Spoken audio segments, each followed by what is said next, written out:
দেশি হোক প্রবাসী হোক তারা কিন্তু বাংলাদেশি, বিকজ আমরা যখন কাজ করি আমরা কিন্তু অরিজিনাল দেশি দেখি না, আমরা দেখি বাংলাদেশকে। বাফুফের এই কর্তার কথার সূত্র ধরেই এগোতে চাই। দেশি হোক কিংবা প্রবাসী, তারা সবাই বাংলাদেশি। বর্তমান জাতীয় দলে হামজা চৌধুরী, সমিত সোমদের আগমনের পর থেকেই বাড়ছে প্রবাসী ফুটবলারদের আগমন। সম্প্রতি আমেরিকান রোনাল্ড ও ডেকলান সুলিভান, দুই যমজ ভাইও জানায় তারাও খেলবে লাল সবুজের জার্সিতে। ফুটবল ফেডারেশন জাতীয় দল গঠনে প্রবাসীদের উপর বাড়াচ্ছে নির্ভরশীলতা। তাহলে এখন প্রশ্ন একটাই, এমন অবস্থায় স্থানীয় ফুটবলারদের জাতীয় দলে খেলা কিংবা পাইপলাইনে থেকে নিজেকে প্রমাণ করার সুযোগ কতটুকু? দেশি হোক প্রবাসী হোক তারা কিন্তু Bangladeshi, that's the most important thing. So আমি আজকে একজনকে বলছিলাম যে দেখেন, অরিজিন প্লেয়ার কিন্তু আপনাকে ন্যাশনাল টিমে যাওয়ার গ্যারান্টি দেয় না।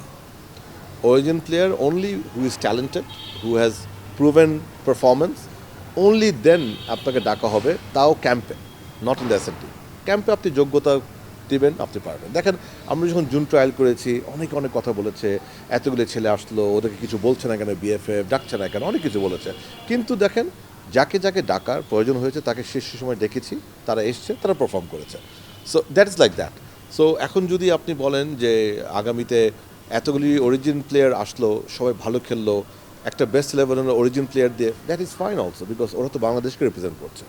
আবার এমন যদি হয় যে তাদের থেকে বেটার করে আমার ডোমেস্টিক প্লেয়ারে 11 জন করলো, that is also fine, because আমরা যখন কাজ করি আমরা কিন্তু অরিজিনাল দেশি দেখি না, আমরা দেখি বাংলাদেশকে।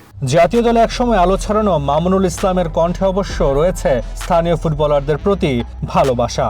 জানান, প্রবাসীদের গুরুত্ব দেওয়ার পাশাপাশি পাইপলাইন শক্ত করতে দরকার স্থানীয় খেলোয়াড়দের সুযোগ দেয়া। পাশাপাশি সারা দেশে ফুটবলের অবকাঠামো তৈরির ব্যাপারেও জোর দেন তিনি। আপনাকে একটা ফার্স্টে চিন্তা করতে হবে আপনার পাইপলাইন থেকে কিভাবে প্লেয়ার তুলবেন, আপনার ফিউচার কোন জায়গায়, আপনার একাডেমিক আছে, আপনার বিকেএসপির মতো ক্রীড়া শিক্ষা প্রতিষ্ঠান আছে, আপনি কীভাবে কাজে লাগাবেন।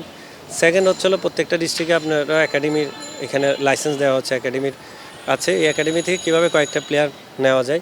ধরেন 120টা একাডেমি থেকে 5টা প্লেয়ার আসলো তো অনেক ইয়ুথ প্লেয়ার, তাহলে আপনাকে বুঝতে হবে যে এই জিনিসগুলি, ধরেন 125টা বা 25টা বলেন, ওখান থেকে একজন করে আসলে 125 জন আসে ভালো প্লেয়ার।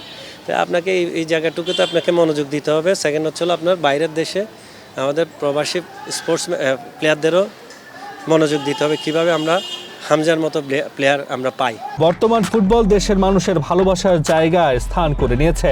দল জিতুক কিংবা হারুক, দর্শকরা দিচ্ছে সমর্থন। এখন ফুটবলের দায়িত্বশীলরা কতটা পরিকল্পনা সাজিয়ে এগিয়ে নেয় দেশের ফুটবল, সেটাই দেখার বিষয়। তাসওয়ান নাফি, ওয়ান স্পোর্টস, ঢাকা।